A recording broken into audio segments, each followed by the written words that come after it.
Did you know we have a miracle story in our Universalist past? I hear some affirmation of that. Yeah? John Murray was a Universalist preacher who lived in England with his wife and baby. When they got sick and died, he decided to stop preaching Universalism altogether and leave England. So he got on a boat, headed for America. Well, they sailed and they sailed and they sailed, and at last they arrived in America. But as they got close to shore, the boat got stuck on a sandbar. Sounds more like misery than a miracle at this point, doesn't it? They couldn't get off that sandbar, so the captain sent John ashore to fetch back some food and water. So he went to shore. As he walked along, he saw a very strange sight. He saw a farmhouse out in the middle of nowhere, and nearby he saw a church. What was a church doing in such a lonely place? And then he met a man named Thomas Potter. Thomas explained he had built the church, but he was waiting for a preacher who would come and preach about a loving God, who would preach that there was no such thing as hell. John said, well, I used to preach that, but I don't preach Universalism anymore. Thomas Potter got excited and said, you're the one I've been waiting for. Come preach to me and my neighbors in my church. John Murray said, no, I have to get back on the ship that's stuck on the sandbar. So Thomas said, well, if your ship is still stuck on Sunday, will you come preach then? Okay, said John, because he was sure the ship would be free of the sandbar by then. It was days away. But Sunday came around. There was the ship, still stuck on the sandbar. Say that 3 times fast. Still stuck on the sandbar. Thank you. And so John Murray came ashore and preached a sermon on Universalism to everyone in the neighborhood. He was such a good preacher, he kept on preaching Universalism.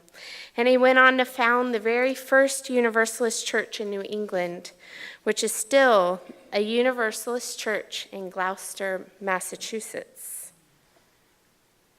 That's our Universalist miracle. He told this story in his autobiography.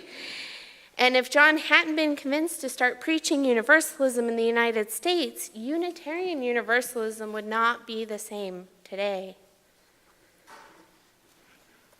Today, together, we're exploring the idea of salvation.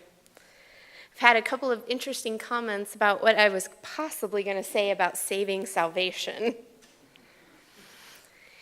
The belief that a loving God would never condemn us to hell, that if we were to be saved, it would not be from eternal damnation, was an important part of the Universalist understanding of faith. The Unitarians had a slightly different perspective that also influences us today. The Unitarians believed in hell, but they believed that being a good person, doing good works, would save you from it. In Unitarianism, you had a hand in your own salvation. So I'm going to start by asking for a little more participation than usual. If you want to respond, just raise your hand and I'll repeat what you say in the microphone. In 1 or 2 sentences, when I say salvation, what comes to mind? What do you think? Deeds, not creeds. Deeds, not creeds. Nice. Anybody else? Salvation? Universal.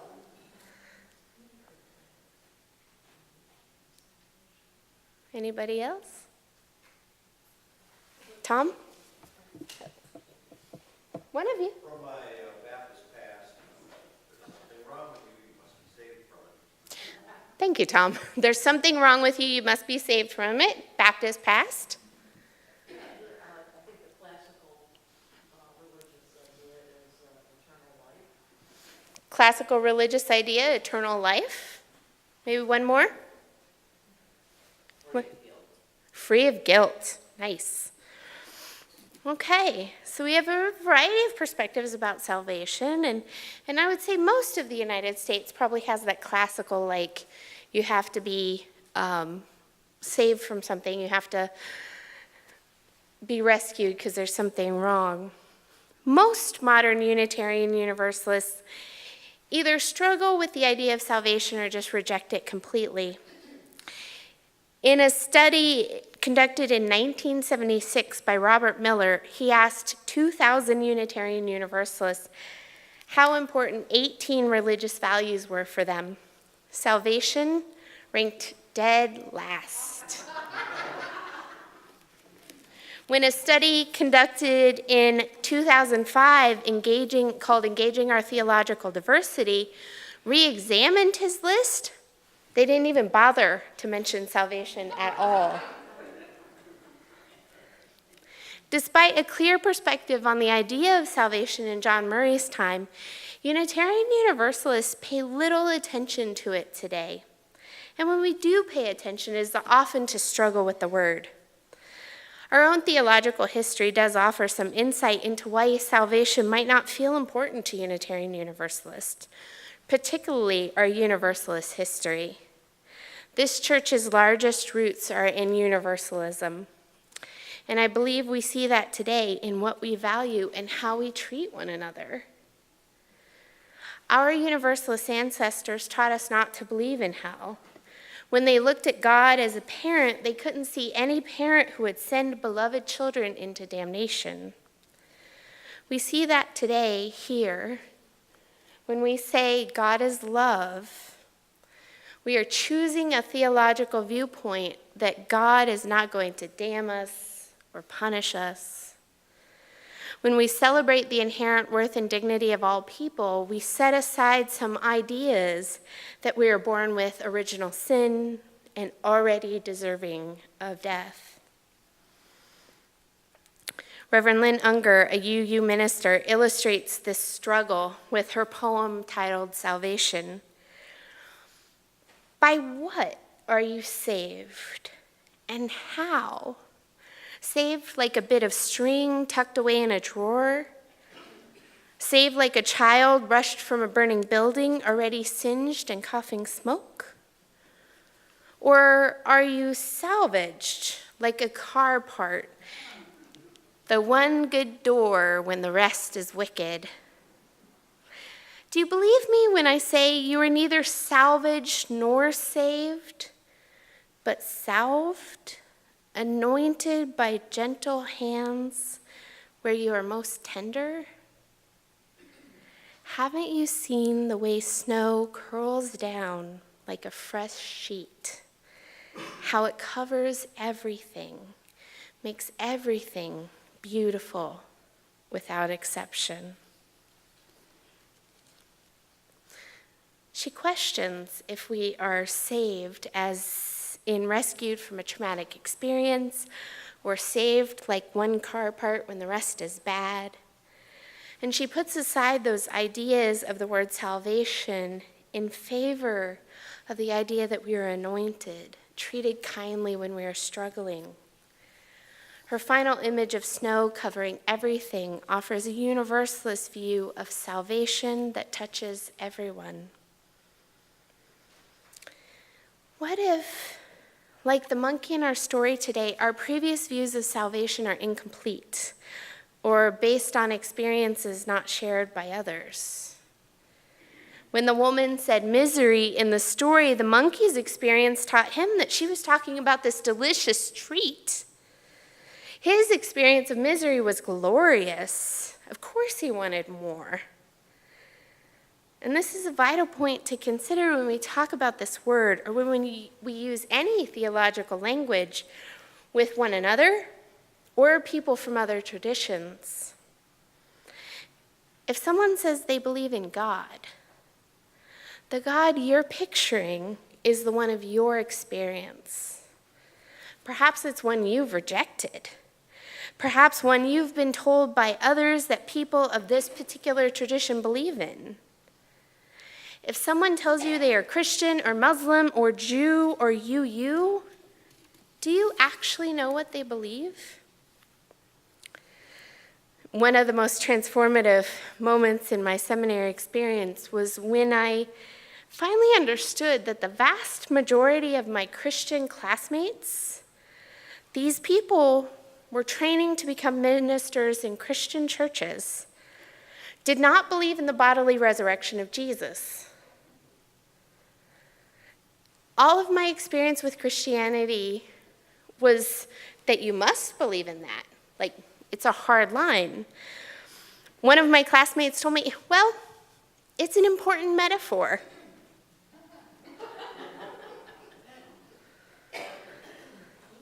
Before then, I assumed I knew what people meant when they talked about resurrection. Another similar moment happened during my field education experience. I was working with one of the Episcopal congregations in Boston, serving in their homeless ministry. The priest and I were at a respite care center for folks who were homeless and had been released in the hospital but were not well enough to go back onto the street. There's a whole sermon there, but we'll have to address that later. We had finished the service, and the priest was offering communion to anyone who came in later or just wanted it. And this big guy came over, and he was covered in tattoos that made me think he might be pagan, possibly, and came very close to the priest and was standing like way within his circle and said, "What do you think about the virgin birth?" And I looked over and I'm like, okay, I'm gonna see what happens here. The priest looked up at him, because he was a big guy. He looked up and said, "I think people are uncomfortable with sex." I'm not kidding you. I dropped into the chair that was behind me. I was so startled. I'm pretty sure I was more shocked than the guy who asked the question. They ended up like patting each other's shoulders. I learned that I could never again paint people of any religion with one brush on anything. The meaning we ascribe to words matters. It can create dramatically different realities for us. So it's vital that we talk to one another and people in different traditions, or maybe with different political viewpoints, to discover what is under the words they say. What did those words mean to them?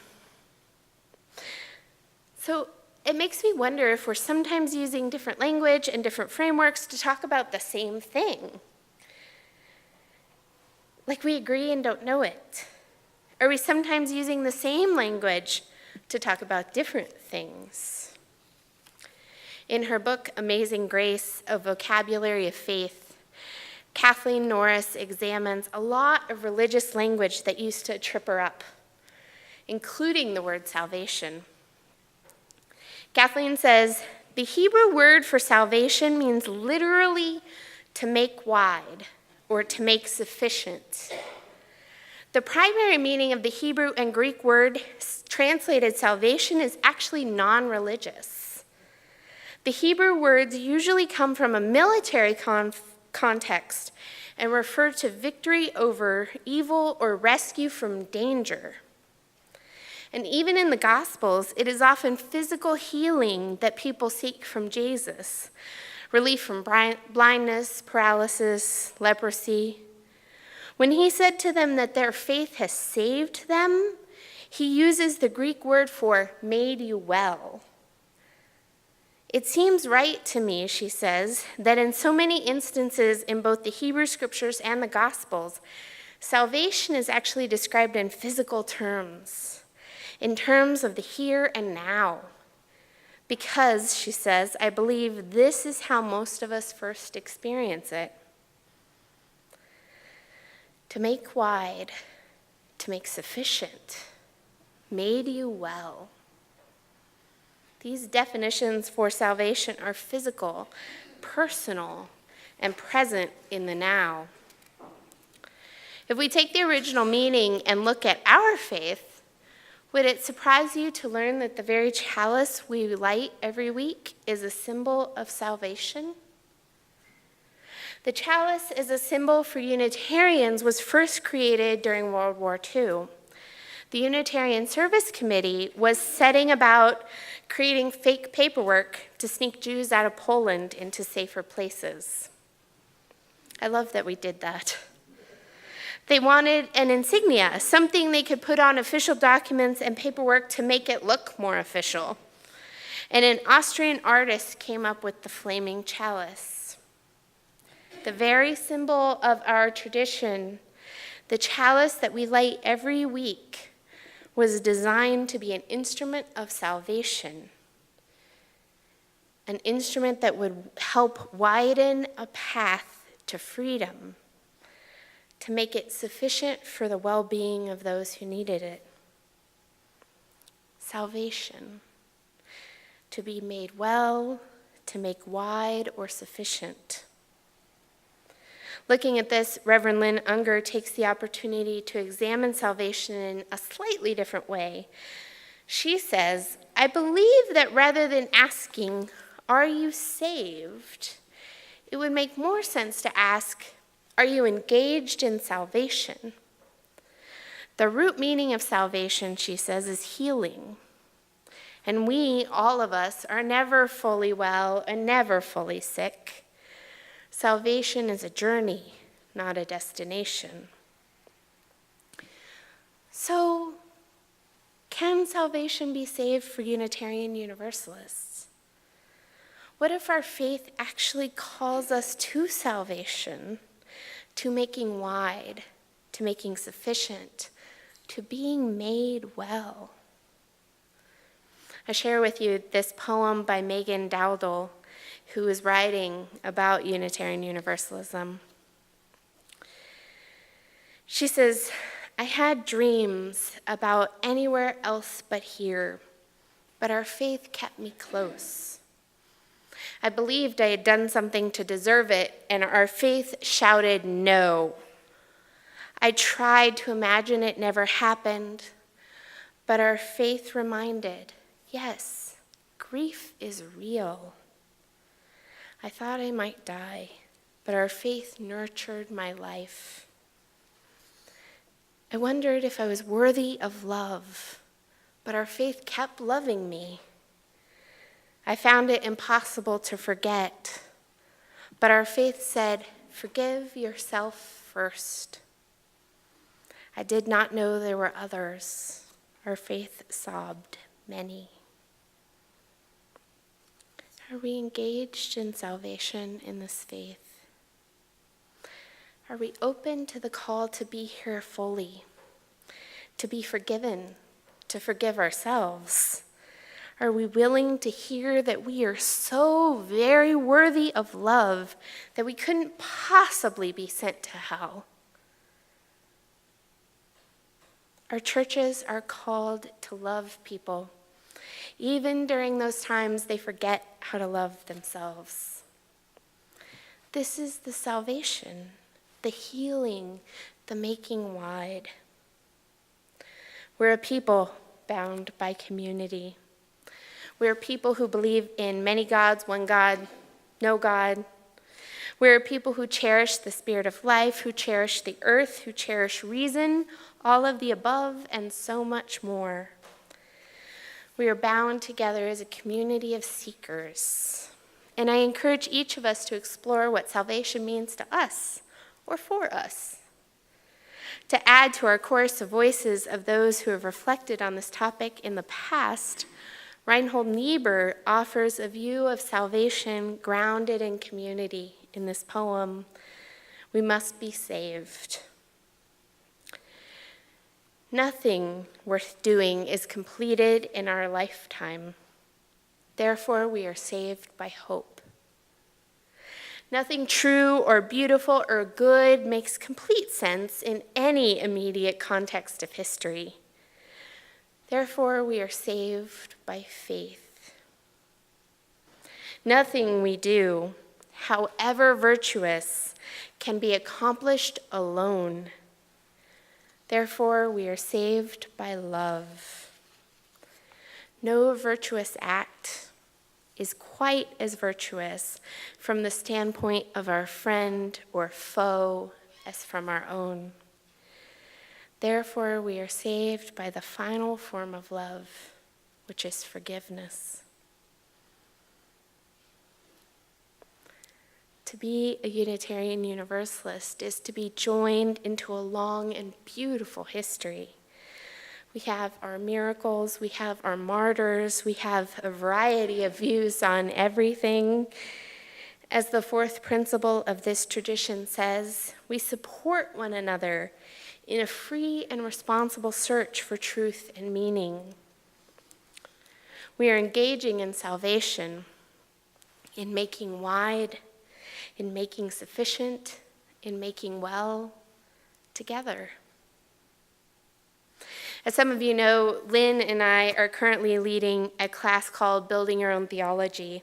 A few of you in the room are in that class, if you're willing to raise your hands. See?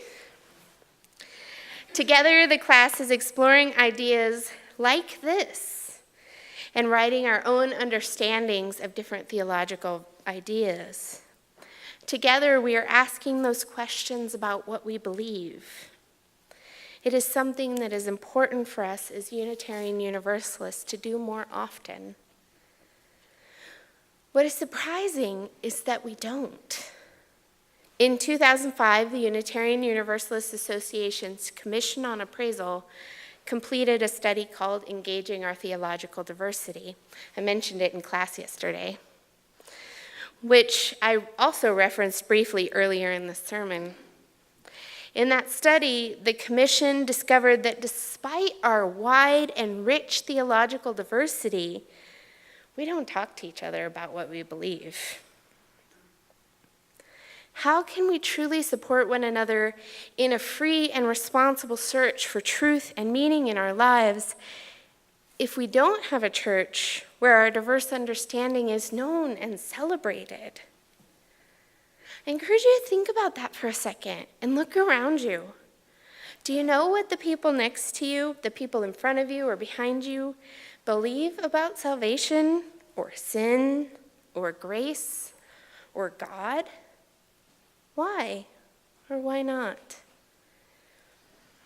Let's work together, engage in salvation together as we make our community wide, as we make our community sufficient, as we make our community well.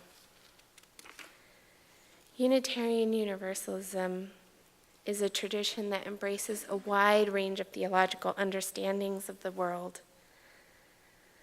You won't see one of our ministers in the pulpit providing a settled doctrine or telling you this is the one and only way to believe about anything.